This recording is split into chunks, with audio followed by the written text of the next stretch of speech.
Hello and welcome to the second recap for the War of the Spark pre-release. We're here to talk about our decks and all sorts of sick, cool plays that we made. Kathleen from LoadingReadyRun, and joining me is... Cameron. I'm also from LoadingReadyRun. I'm Denis. You probably know me from Channel Fireball or Windmill Slam. And I'm Mark from Magic R&D. Yay. So if you missed the event, we opened and did a sealed event to sort of kick off War of the Spark, and we had a lot of very spicy, cool decks. Cam, what did you end up building? I built an Esper Amass deck that was kind of trying to do this tempo strategy, and for it worked about half the time. 50% of the time it works all the time. One of your 2 rounds. Yeah, one of my 2 rounds. How did she do it? That's the question. And 4 out of 5 games. Just, somehow, you should not be able to curve Nicol Bolas into Niv Mizzet with that kind of consistency. Not supposed to work. Yeah, for some reason, for the uninitiated among you, Cameron is talking about the harrowing experience he had to round out the pre-release, where Sydney dismantled everything that makes Cam over the course of about 45 minutes. Yeah, like when Wedge cast Spike to get Shahrazad, and against with the card that also let him get Morrow from the break room. This experience was just on the horizon. I thought that was a stomping, but this, oh my God, this, whew, I'll remember this for the rest of my life. We were watching on the monitor in the other room, and Adam literally, I put a video on Twitter, looks up and sees her cast, the Nicol Bolas and then the Niv Mizzet, and he literally screams at the TV, goes, "She can't keep getting away with this!" It was magnificent, really. Yeah. I'm sorry, Kathleen. Oh, that's okay. I just like to think that Sydney's success is a proof that there is good still in this world. That's right. That justice can prevail and manifest in perfect mana curves. So yeah, what to say about my deck? The things that performed really well actually were just the regular dorks that brought a body along with them, like Aven Eternal. 2 and a blue for a zombie bird warrior. It's a 2/2, flying, and when it enters the battlefield, amass 1. So it's 3 power for 3 mana. Yeah, that's great. It's a strictly better like Windrake, and Windrake is a strong card already. Yeah, I would draft like 4 or 5 of these pretty happily. Yeah, I'd happily be every 3-drop in my deck. Be this, I think. The one card that I would love to play with this is the 2-drop sorcery, 1 and a blue, unsummon effect. That also amasses 1. We were talking about this over dinner and came to the conclusion that it's just like 2 mana, 1/1 mana war, right? That also has some synergies with spells. And this is just a deck I want to play now. Yeah. Right? Yeah, particularly with the number of Planeswalkers, having the flyer, having 1/1 to hold the ground and the 2/2 in the air to finish off their Planeswalkers that are taking down, you can get a lot of value out of that. I would absolutely believe it. Yes, sorry, it is Callous Dismissal, the spell I'm talking about. I also, I was impressed with Lazotep Reaper, 1 and a black for a 1/2 that amasses 1. That was totally fine. Herald of the Dreadhorde. Good old Harry. Yeah, Herald of the Dreadhorde. I mean, it's a little steep at 4 mana, but for 3 and a black, you get a 3/2 zombie warrior, and when it dies, it amasses 2.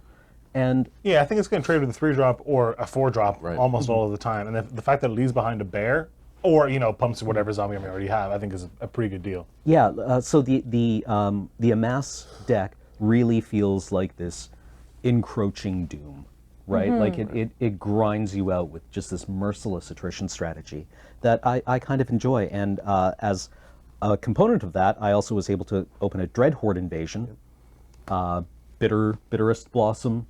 Bitterer Blossom, yeah. Bitterer Blossom, 1 and a black for an enchantment. It amasses 1 every turn and you lose 1 life. And if you swing with a zombie token that has power 6 or greater, that token gains lifelink until end of turn. This is not Bitter Blossom, right? I don't think that's really a discussion that needs to happen. Like, is this Bitter Blossom? No, it's not. Bitter Blossom makes flying tokens. Yeah, and multiple tokens, which is very, very important. Yeah, the invasion and the multiple bodies is a core component of what makes Bitter Blossom pretty good. But this is not bad by any stretch of the imagination, even if you die to it every couple of games. Like, that's just riding the black aggro train, right? Sometimes you just, die to your own Phyrexian Arena. Or your Carnophage even, or whatever. Or your Bob. Right. Yeah, right. Right? Like right. dying to your own black aggro cards is a long and proud tradition that Magic players that has worked for Magic players, worked for Magic players for 20 years, and it'll work for many more. So yeah, I mean, It's a part of our heritage. play this card. It's fine.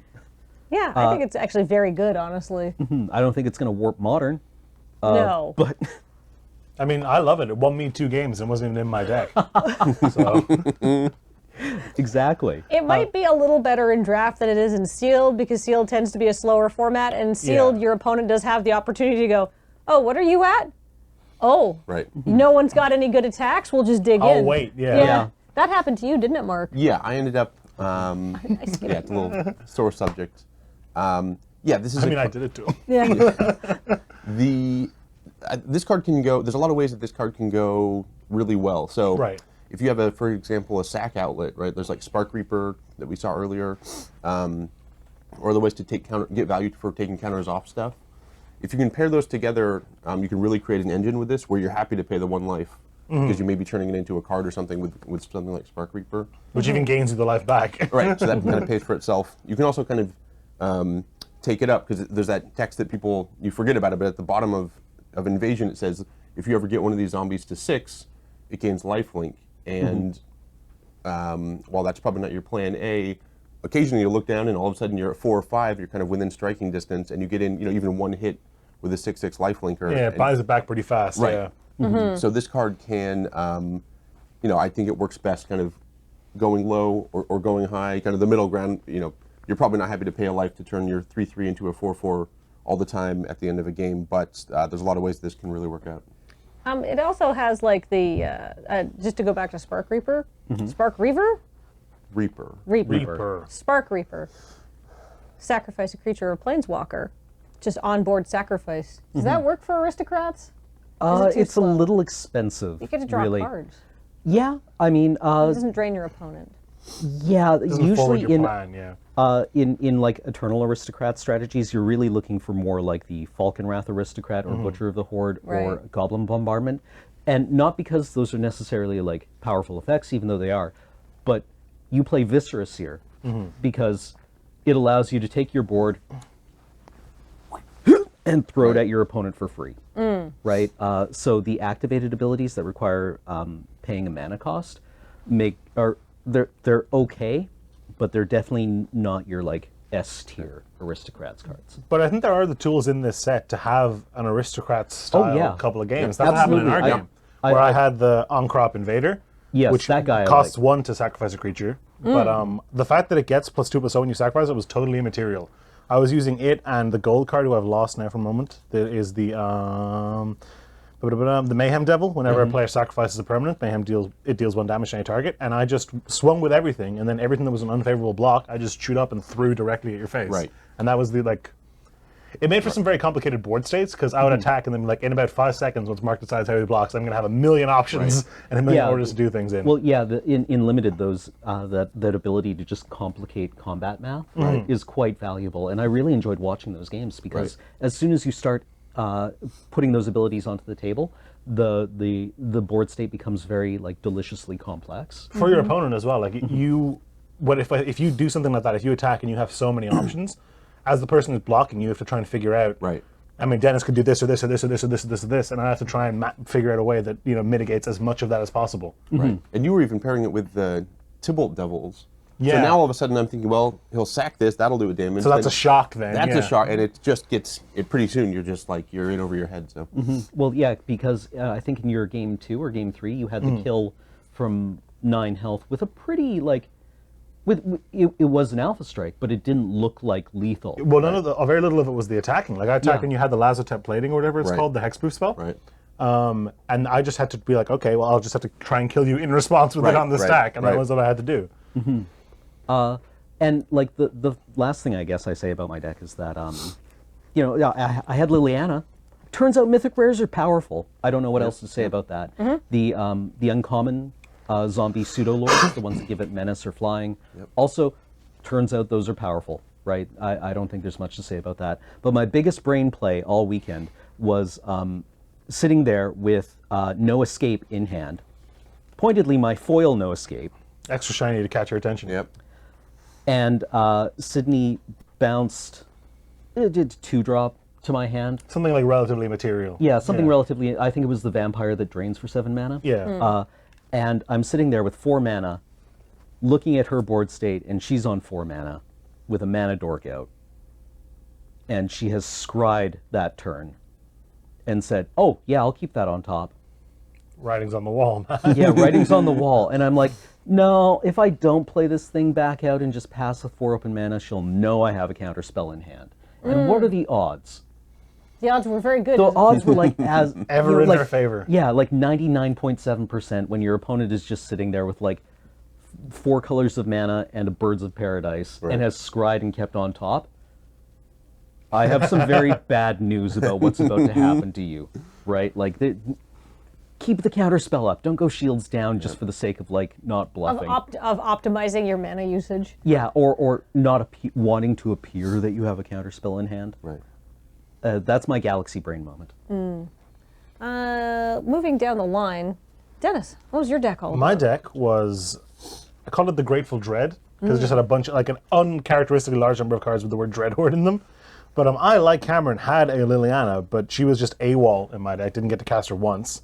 But the deck was pretty, I thought it was very, very good. Like I said, ton of like weird aristocracy, tons of options all the time.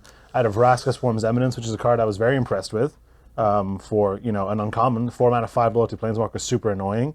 And the fact that it makes, you know, roughly, let's say 2 1/1 assassins with Death Touch.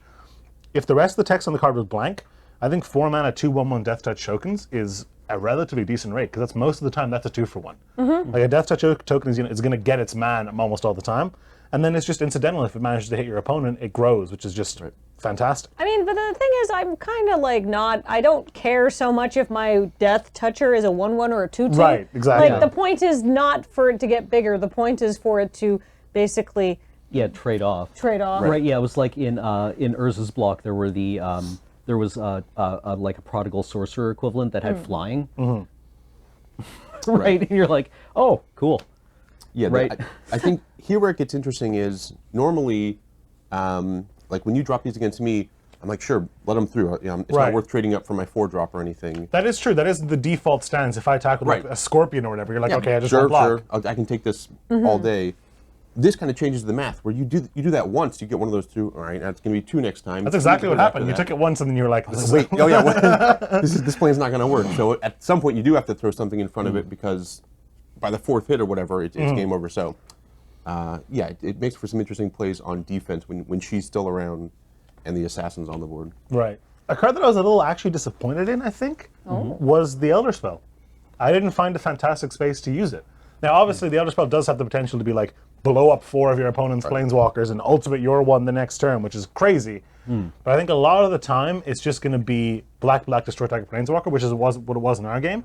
And to be fair, that's a pretty... That seems fine. That's a decent Yeah, fail I mean, case. like I paid 3 mana for that in Theros block. Exactly, yeah, right? Pretty happily. But yeah, so if your opponent does have like something like a Liliana, or heaven forbid, I don't want to trigger you, Cameron, Nicol Bolas, you're going to be glad you have an Elder Spell to take it out. But I think most of the time when you're firing this off on the Tybalts and the Vraskas of the world, it doesn't feel like that amazing. And maybe my expectations were just too lofty, and maybe I saw dollar signs with a destroy any number of target Planeswalkers text to start it off. But it didn't do a huge amount of work. Yeah, for me. but yeah, when you're like when you draw Elder Spell and there's just like a Teo with 1 loyalty left on the other side of the exactly. board, you're like, I guess. That was Or something even- that happened more than I thought as well. I- You mentioned with Planeswalkers just sitting around, having been used twice, and then they're just there, and you have to, every turn you're like, because What you are had all the the static Casmina in our abilities game. again? Yeah. Yeah. And I was like, is it worth it Right. ever trying to kill this Casmina? And like I had an opportunity to attack for 1 to take her out, and I was still just like, Right. I don't think it's still correct to. Which I Yeah. think is actually a very interesting like little nugget of design space. But I do want to say, I really appreciate that a lot of for the uncommon walkers, like Casmina, spells your opponent's cast that target a creature or planeswalker you control cast 2 more to cast. That's her static ability. And she comes with 5 loyalty, and she's got -2 to create a 2/2 wizard creature. And I really like that you can use her twice and then just have her sit around as an enchantment. There's like Frost Titan ability, yeah. Yeah, it's great. I really like that the uncommon walkers, even though you can't tick them back up, although you can if you have Right. proliferate stuff, which my deck did, and it's actually pretty easy to get going. you can still just not use them and just have them for the effect, Right. which I think is really, really elegant and clever. Yeah, we one example, Dennis, from our game was you drop the Tybalt, you were making Yes. devils, and so Tybalt's static is that your opponent can't gain life. And I read that and I like just totally dismissed it. I'm like, my deck's not trying to gain life, and Like whatever, yeah. right, it's just about the devils.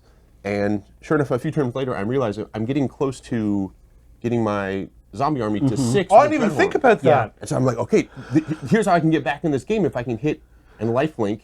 I look over at Tybalt, and now all of a sudden I have to change my plan. I have to get through, take I didn't out even Tybalt with realize my that. flyer. Oh man. Because it turns out it was in that moment it was an extremely relevant static, and I that's was why so ended up- stupid. On my end of the table, I was like, Mark's just decided to attack my Tybalt out of nowhere. I was like, okay, weird flex, but all right, no it was, problem. So yeah, it's they have kind of a fun play where you have to do this math where is it worth getting that ability off the board, and is it worth ensuring that later you can't somehow proliferate back and trigger the activated one more time. I was worried when we found out there were so many Planeswalkers in the set. Like a lot of people were that it was just going to be, because we're so used to thinking that a Planeswalker is this massive haymakery play, and once you land a Planeswalker, especially limited, the whole game becomes about that. But you guys did a fantastic job of just balancing everything, and it feels absolutely fine to have, like we had 3 or 4 or 5 Planeswalkers on the board pretty regularly over the course of the pre-release, and it never felt overwhelming or crazy or anything like that. It felt cool, because everybody's come out to play or whatever, but I never felt, overly taxed with complexity or anything like that. Yeah, the uncommons felt like powerful and useful, but also like, okay, well, and they're gone now, and that's fine. Right. Or I don't need to attack these. Like they're not breaking me the same way that Liliana or Nicol Bolas as like the mythic planeswalkers feel very powerful and appropriately powerful. But I really, and then the rare runs are also very good. But like I like that there's a very like the power is, they're all interesting, but they all feel like appropriate. Like I didn't feel back like broken by an uncommon. Absolutely. Like you play them. Kasmina makes 4 power, 4 toughness, and loots you a couple of cards. And then she's like, do you need me for anything? I'm gonna go to the Starbucks down the street. Peace. Yeah, like if you need me, call. When the design team first was settling into this push to try to get this many Planeswalkers, and they really thought they had a way to get the volume that we ended up at, just internally, just within the building, a lot of people they weren't being, they couldn't, like, it can't work that way, right? Like, the boards are going to get insane, every game's going to have 10 Planeswalkers against 10 Planeswalkers, every deck's going to be super friends all the time, and the design team, just did the work and figured out ways to kind of ensure that that's not how these games end, and they added the right level of evasion and removal and Planeswalkers that kind of naturally take themselves out of play after a while. So yeah, that was certainly kind of the big challenge, was how to make sure that these felt like Planeswalkers, delivered on the promise of what Planeswalkers are meant to do, but didn't bring along the full suite of baggage that our mythic power Planeswalkers have traditionally over the years. Do you think, I mean, obviously you can't speak to the future of products that are coming out or anything like that, but how do you think Magic would look if this was just something that was in every set? I don't mean 36 Planeswalkers, but if sometimes we just had some rare Planeswalkers, or every 3rd or 4th set there was like 2, a brother and a sister, an uncommon or whatever. Right. It's a great question. It's something that we talk about a lot, and certainly now that we've done this, now that we've built this set, I think we've proven out to ourselves that there is a lot of interesting space. So certainly this is a special event, and most of our sets will look more like our traditional sets. But do you when it think comes this to has opened the Planeswalkers. door a little bit? It certainly started the conversation, and we're thinking more flexibly about how we can deploy Planeswalkers, using some of the kind of tools and tricks we've done here, and also some other kind of ideas for ways to take them. I'm excited. I want Planeswalkers in every set. Maybe that's just me. I mean, I think Planeswalkers are fun and cool, and they they're the characters of the set, right? Like you like mascots playing with of the them. game, yeah. You're like, hey, I got or like, ooh, the Wanderer. What's she all about? I want to know more about her. Like it gives you like a narrative place to sort of get into and connect with the game, and I really like it. And I like the uncommon Planeswalkers a lot more than I thought I would, because I was like, okay, I guess, but playing with them, I think they play really well. Yeah, it's like, you're watching Avengers, and not everyone gets to be Thor or Captain America, right? You know, sometimes there's just someone's like got to be Falcon, man. yeah, sometimes like Falcon's just like I'm here too, and I'm gonna make an O3 wall, and then Oh no. later. But well, Right. almost the uncommon planeswalkers feel like way better enchantments, right? Because what they've they got play the like, static yeah. ability. Yep. They're easily like they can be removed. There's removal out there for them, but you don't have to use them. You can blow. I really like how you can. I really like how many options they give you. Honestly, right? Which is very cool. Do you have any like sick plays that you want to talk about? I had a pretty big brain moment, I think, in our game 2, or game, maybe it was game 3, our final game of the round anyway, where like I mentioned a little bit earlier with your Lazotep plating, and I literally had like the matrix code numbers in my brain. I was like, wait a minute, because like you said, I was like, okay, I have this devil, if I sacrifice this devil, and I was like, okay, the zombie doesn't have lifelink because it's not attacking, only has lifelink when it's attacking, and I was like, okay, and I have to do the other for this first strike damage and stuff, and you can go back and watch the clip, but basically, I had this Aristocrat style finish where all I had to do was get marked down to 1 life and then pass the turn and let your own Dreadhorde invasion kill you. And you even had the moment of realization, because like combat finish, like, I'm on 1 though, and I just reach across the table and I'm like, no sir, no sir. And that was really, really cool. That was one of the most like, trying to like find the line and like even around the hexproof spell you had and everything, that I got to feel smart. Yeah. Which is, I think, kind of a goal you want people to feel like when they win a game of Magic. It's like, oh, I figured something out. I did it. Yeah, that was amazing. That was amazing. I wasn't just like, Mark, please tell me how smart I am. And that wasn't what I meant. Extremely but like, smart. Well, that is nice. But like that is kind of a goal, I think. I don't know, maybe you can speak to this more than I can, of when designing a game, is when people want to feel good and like they've accomplished something when they win, not just like, oh, the cards played themselves, Yeah. you know? Yeah, I think certainly with every set we're trying to build in opportunities to have game plans that you can hold in your head going into a game and then feel like you delivered on. Right. And the Planeswalkers help with that. A lot of the Planeswalkers put you on a little mission. So, for example, Arlen, the Planeswalker Arlen. I had her in my yeah. deck and never drew her. Arlen, voice of the pack. Yeah, so we'll pull that up. And she has a wolf and werewolf bonus. So when wolves and werewolves come out on your side, they get giant. And so she can make wolves on her own. And also there's a wolf creature in this set. And even, I mean, it's not rocket science, but even just playing her and then playing the wolf, you feel like I've done it. Like I comboed it. I comboed it and I pulled it off and I saw this thing. And so that's like level 1. And so the set's kind of full of those. Some are obvious, here we're naming it Arlen's Wolf. We're kind of making it very clear. There's even more explicit ones though. There's like, I had both Liliana and Liliana's Triumph. Right. Which literally says, if you control a Liliana Planeswalker, you get a bonus. Right. And you do have these little baked in like two punch combos. Yeah. For a ton of the walkers in the set. And you're right, it does make you feel like, it's not necessarily like you've discovered like some sort of hidden secret, but you're like, oh, this is how it was supposed to happen. I figured it out. You did the work, you solved the Sudoku puzzle. Right. And then that's just level 1. And then there's kind of like decks and combinations and play styles that you really can go deep on. And it leads to big finishes like the big blowout you had. So yeah, it was great. Do you have any cool plays? I don't want to ask Cam because I know he has PTSD. Well, let's go down the line and we'll talk about Mark's deck and cool plays that he did. Because we got totally off track. I'm so sorry. I've got the oddball deck, so I want to leave mine to last. Because everybody else was playing the nickel bolas colors. Wait, you had a pretty oddball deck too. Now that I totally forgot. Yeah, my deck was Dreadhorde Invasion. I also got, that was my stamped card. And then as I dug into my packs, I saw Jace, Wielder of Mysteries. So Jace has the Laboratory Maniac so kind of static, where you're trying to run yourself out of cards. And I'm like so helpless. I can't resist this kind of stuff. I remember I was watching you build it at the time, and you picked up the Jace and you're like, oh, I can't play this. And you like glance at it every once in a while, be like, well, maybe though. I'm helpless. No. Maybe though. I'll always regret it if I don't go for it. Yeah, the only thing better than a mill win is a self-mill win. Right. So, so I got Jace, and then just a bunch of blue-black nonsense to try to just hold things out, hold the ground, and then hopefully be able to run myself out of cards. Which you did. Which I did once, yeah. So I was able to do it once. So I had Ashiok, which is kind of the other piece of the puzzle. In Limited, when you have a 40-card deck, if you can even hit... So Ashiok will mill for 4 each time. You can hit that 2 or 3 times, you're in business. I had Kazamina, who can help sift through cards, and also her wizards are great at just stalling. Clogging up the board, yeah. Yep. So it was a pretty goofy deck. My hope was that at least once I could try to get down to the bottom, and yeah, my first 2 games I got blown out at.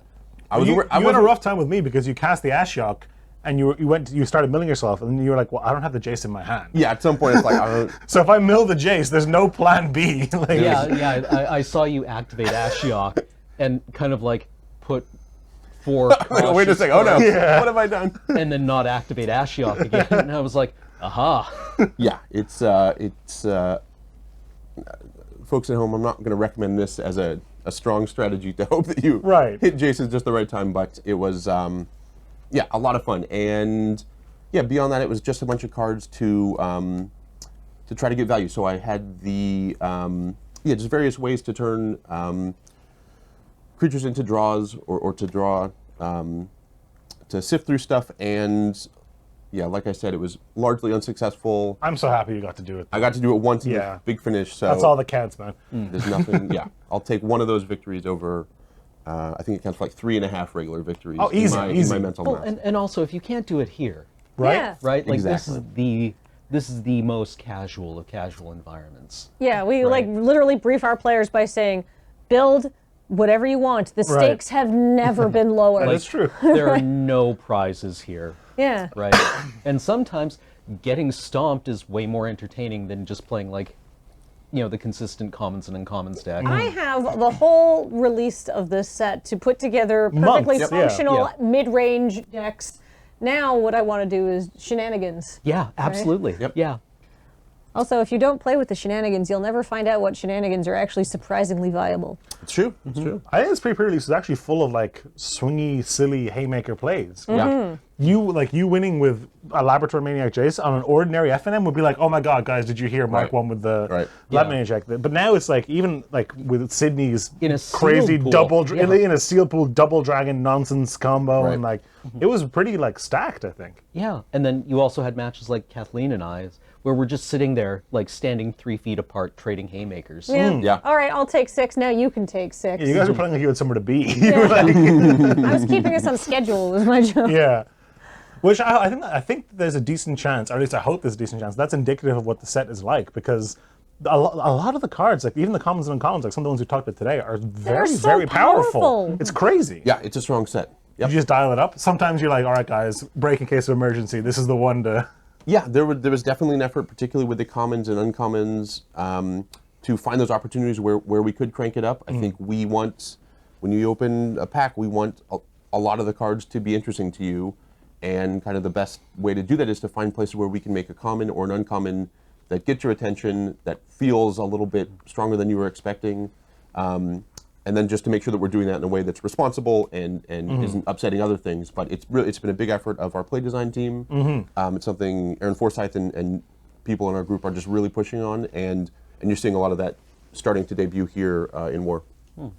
Yeah. Speaking of really powerful commons, I was on green-white, which is sort of like, I was like, I think green-white might be the proliferate strategy. And then I heard you say it, and I was like, nailed it. Confirmation. So I was trying to make, because like, I don't know what this, like, literally the first time we're seeing these cards, so a lot of these cards is like literally opening our sealed pools and be like, what does this color want to do? What does this color want to do? And green-white, because those are the only non-bolus colors, are like the colors of the Ravnican resistance. Right. Get out of here.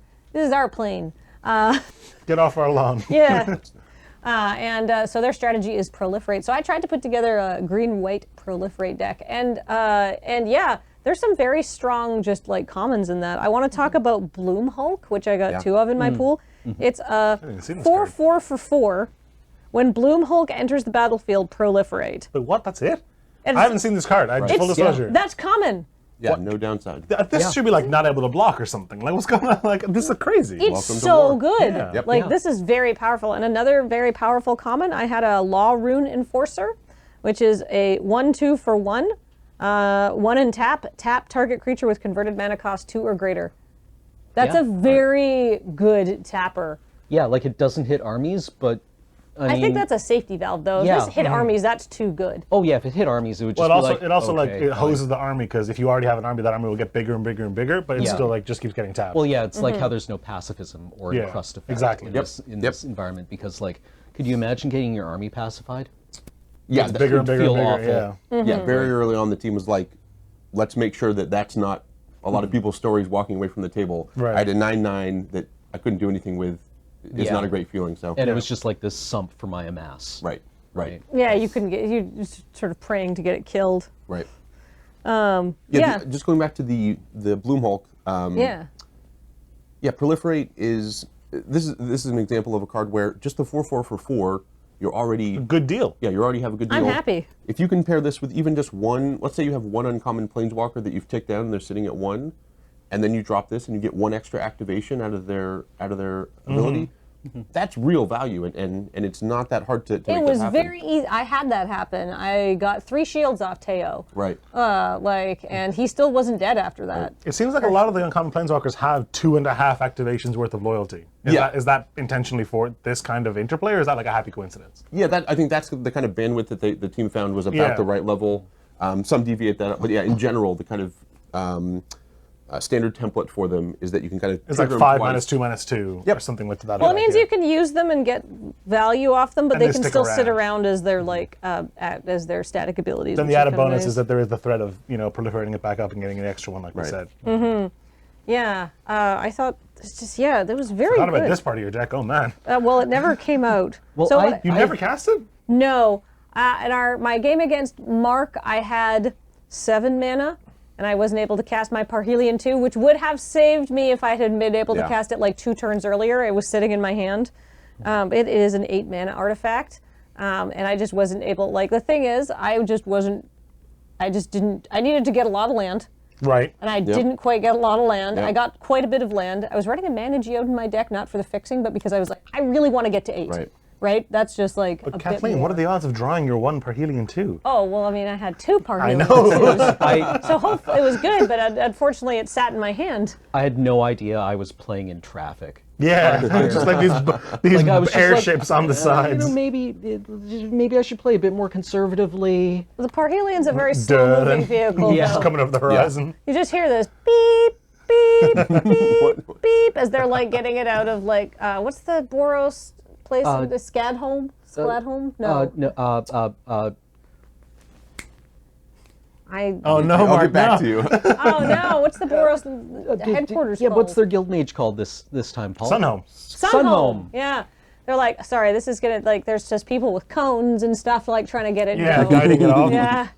It's just like, we're coming, beep, beep. And I'm like, I am getting attacked now. Liliana is gonna kill me. And they're like, yeah, well, this thing moves like a, like a Parhelion. It's not maneuverable. Did anybody have any cards they didn't get to play that they were excited about? Yeah, some Parhelion too. I meant like they didn't make the cut into your deck. Oh. No, I just ran everything that I could. I had one.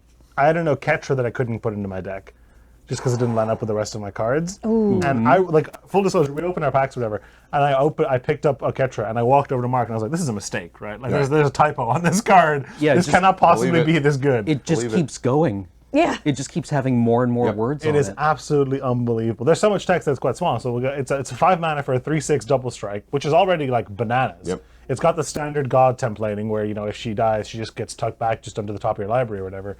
But then also, whenever you cast a creature spell, you get a 4/4 zombie warrior creature token, which has vigilance, by the way. Sure. Just like for no reason. Throw it in there. This card's absolutely bananas. Yeah, the card that launched 1,000 EDH decks. Right? Like, I was thinking, I could just put like 3 planes in.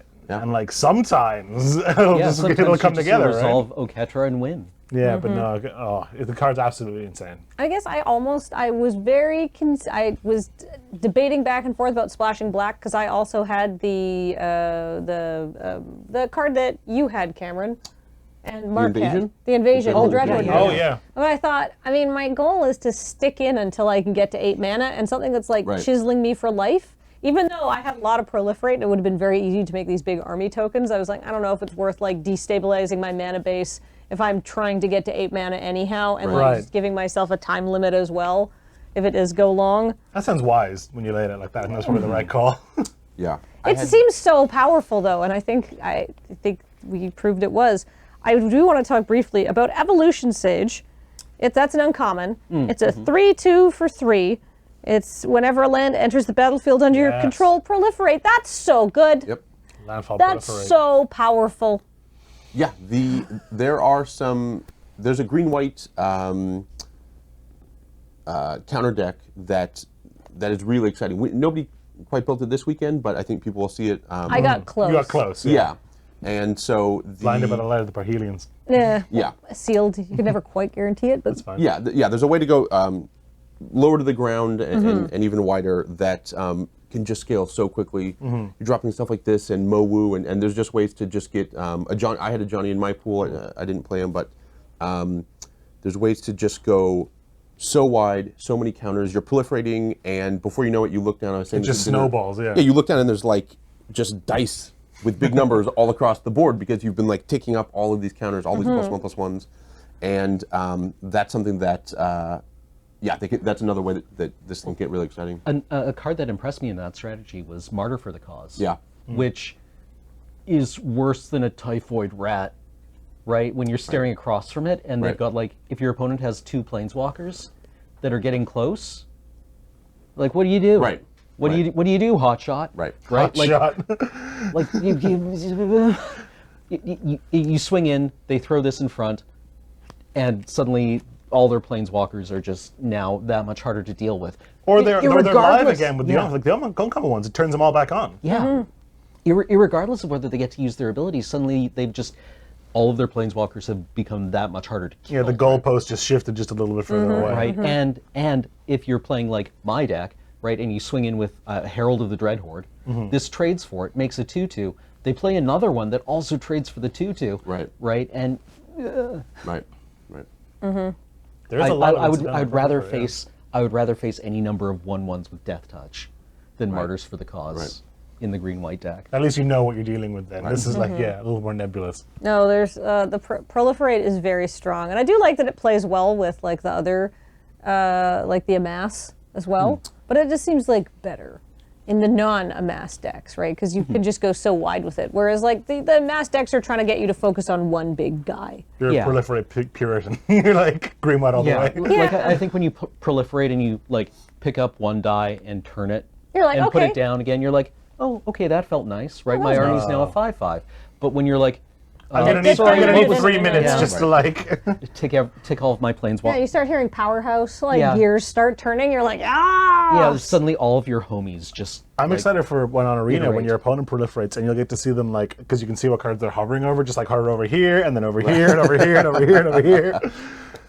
Also, on that note, is there any more dreadful feeling than when you see your opponent going through your graveyard in Arena? Yeah, Get out of there. It's Get just out of like, there. hey, no, it's the something's gonna happen. it's the paper equivalent of being like, what life are you on? It's Yeah, like it's like 18. yeah, it's like how much? Yeah, and then they start counting their mana.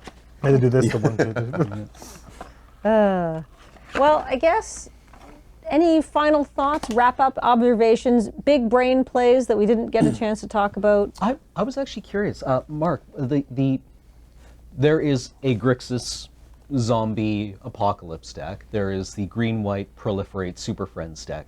Is that the kind of 2 broad strategies in this format? Because we just came from Guilds of Ravnica and Ravnica Allegiance, and before that we were also in Ixalan, which had very strong color identities for limited decks. Yeah, I would say this set does not. While the story is very much about these kind of 2 teams in this great battle, that doesn't quite path over to the strategy of the deck building. Certainly, you can build either of those 2 decks, and we saw some examples of that this weekend. But the color pairs in limited end up breaking out, and in constructed end up breaking out. In kind of a bigger tapestry than that. There's a lot of combinations, particularly kind of with the planeswalkers serving as the bridges. Right, yes, A lot of these they- characters can be the kind of like, if you start with them and then go out and figure out what cards are You get going to this work with decision them. tree almost, yeah. Right. Like Graham had like an oops mostly spells deck, Right. Yes. Yep. Yeah, so there's stuff like that, which again is which fits in the zombie umbrella, but is a totally different strategy. exactly. Yeah, Yeah. and because he had Sahili and stuff Exactly. like that, right? Like you said. Yeah, and then you start looking at a card like the Chandra, a mono red card that can just do a ton of damage on her own, and then she kind of can set you off on strategies that maybe use some of the Grixis color pairs, but aren't so much about amassing or any of that. So Right. yeah, there's a lot of cool stuff, and it kind of a lot of them start, or you can kind of summarize them by thinking about the planeswalkers that are the kind of headliners. They're like the bench post, the They're- benchmark. Yeah, almost. They're the build around uncommons. there you go. Oh, pretty literally, Yeah, actually, yeah. My favorite set where Touche. it's just like, here's a bunch of build around uncommons. Have fun. Choose your own adventure, yeah. Right. The best. It makes for a real hard sealed build. Yes. Because we were opening our pools and we're just like, ooh, you know, it was just like players making choices. Yeah. I was like, Dennis, come help me. What do I That do? is true. And I was like, yep, you play both the Parhelions. What are you talking about? Like, it's right that. there. It's staring you in the face, Kevin. I'm sorry. I feel like I sold you a false bill of sale on that one. If now is not the time to cast a second I agree. Parhelion. I mean, is it legendary? Well, I mean, it was like, my thought was like, you know, somebody's like, oh no, that's 13 power. It's going to fly through the air because it makes 2/4/4 angels. Yeah, one I of the think you're it's fine, yeah. ridiculous. And they're like, okay, well, I got to throw everything in front of it because I can't have them getting more angels. And it's like, okay, I appreciate that you really tried hard to like double block my flying first strike 5/5. I have bad news for you. Yeah, bad Yeah. news, friend. Chapter Yeah, it's 2. like, you suddenly figured out that you're in Robotech all of a sudden. Put Yeah. everything into it, Right. Yeah. And then Captain Gloval's like, aha, no, there was a second one over here the entire time. Right. Beep. Oh, I've seen this anime. But Alright. yeah, no, I'm just really excited because I just know that Chandra is gonna, like, after War of the Spark, is gonna be like, these Rakdos people, they have good fashion sense. Yeah. She's going to hit up a hot topic and get Yeah, the hot spikes and stuff. topic, Yeah. Yeah, we're just gonna have like Chandra with like black eye, like super dark eyeliner for like one set, and then she'll be like, yeah, no, maybe not. The hardest part for me is that now I have to wait 5 days to play at a pre-release or at Magic Fest London or whatever. Yeah, exactly. I went home last night with this lump in my stomach, from eating the I was pot. going to say, that was- bacon lump? Yeah, I like opened Arena and was like, oh, I suppose I'll have to play other Magic cards. Yeah. It does come out relatively soon on me, though, doesn't it? Yeah, it comes out on, I don't want to get it wrong. Thursday. I think Thursday. Yep. I'll fall on the sword if I'm wrong. yeah. But I think Plenty it's at the end of this week, right when the pre-release is. Yeah, I had so much fun this weekend. Thank you all. Yeah, thank you for having me, everyone from Loading Ready Run. This was such a fun way to do it. I think it's just, there's no substitute for like, this is the way Magic, in my opinion, is meant to be played with like good-hearted people having fun, cracking packs, and being excited about what they're seeing. It means everything. So I had so much fun playing with you guys, and I hope everyone at home has fun as well. Thank you so much. If you're interested, check out War of the Spark at your local pre-releases or when it hits Arena and Magic Online. Thanks, everybody. Bye-bye.